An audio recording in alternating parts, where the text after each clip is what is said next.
Hello, you're listening to Hugo Talks. The WHO, the World Health Organization Pandemic Treaty, is yet another step towards a one world government.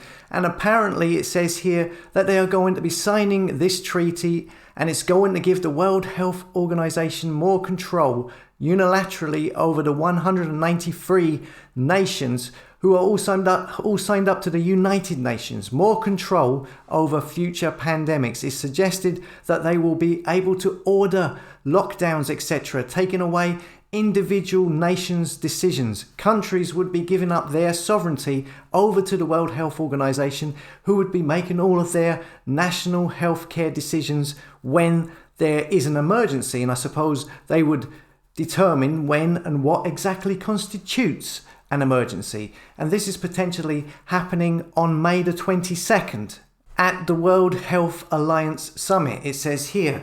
So it's yet another step in the direction of a one world government, which, as you know, I've been talking about on here, warning about it for I don't know how long. Now, if you see this advert, you can tell how with the recent situations, how they can milk this to bring everyone together. Again, they claim it's for your best interest when really it's about centralizing control and power.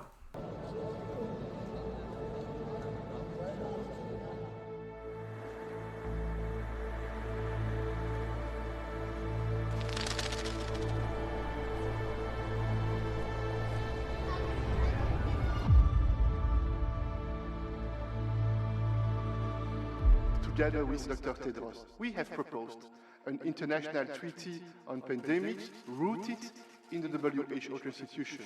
We need to create an environment where every scientist, health worker, government can band together for a common cause. Working together to build new solutions to protect what's most precious, our health and our lives.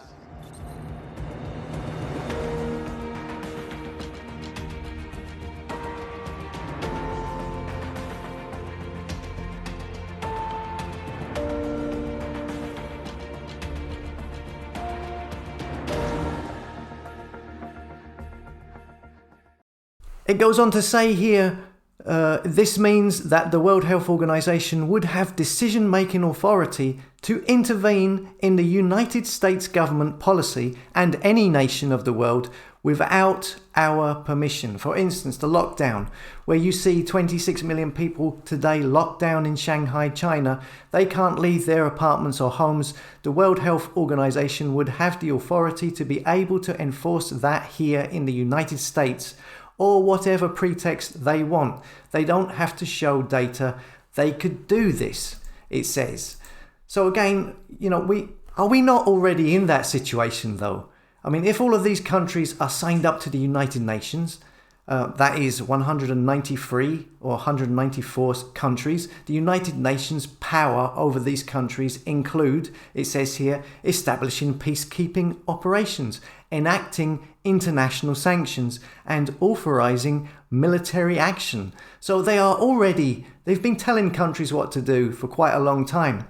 You can see that over the last 2 years. I mean, how many times have you heard a government, your local government puppet tyrant say, oh, well, we've got to do this under the recommendation of the World Health Organization.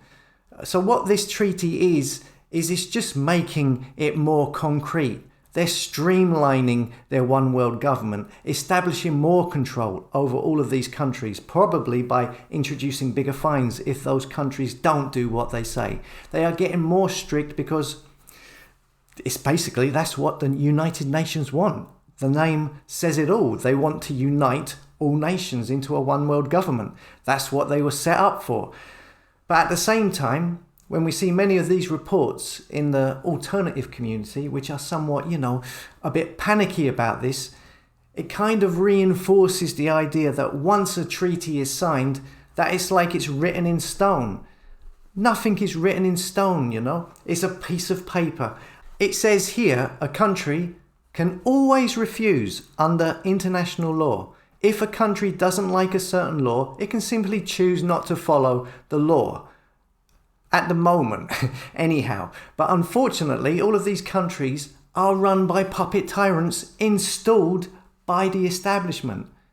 They are all working in lockstep with one another in order to fulfill this New World Order plan. Any country with any sense would pull out from the United Nations. But hey, guess what? It says here, the United Nations have a rule where it says you can't leave the United Nations. It says here it is technically not possible for a member state to leave the United Nations.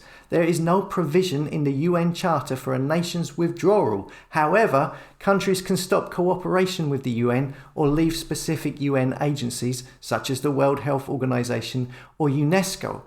But they still remain a UN member of state, it says here. So again, it's all a bit of an illusion. No matter what treaties are signed, a country still doesn't have to do what they say. They don't have to cooperate.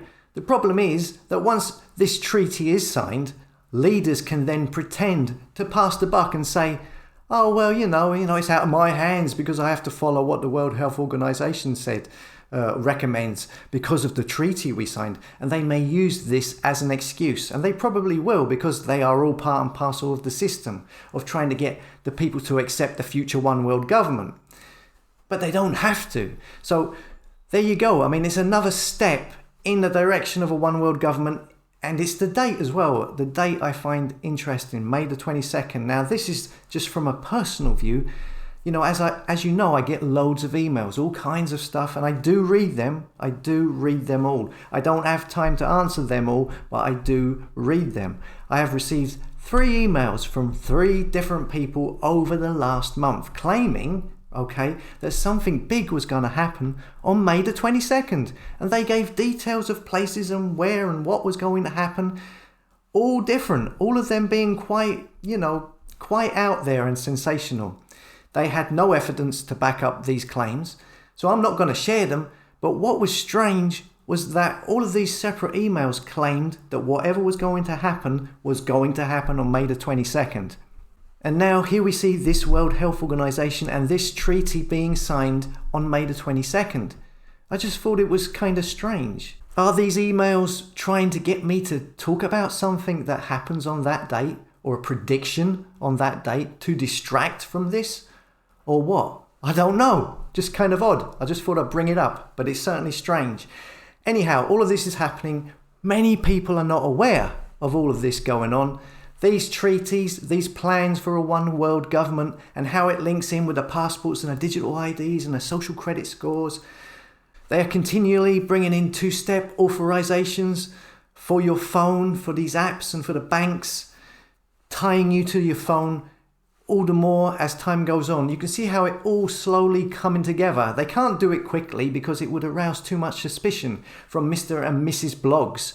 And those people are the majority. So again, it's all about awareness. It's all about spreading awareness. That is the key. Share this video. Hopefully someone somewhere who isn't aware of what's going on will see it and they will become aware of it. Or at least, it's a concept that will register on their antenna.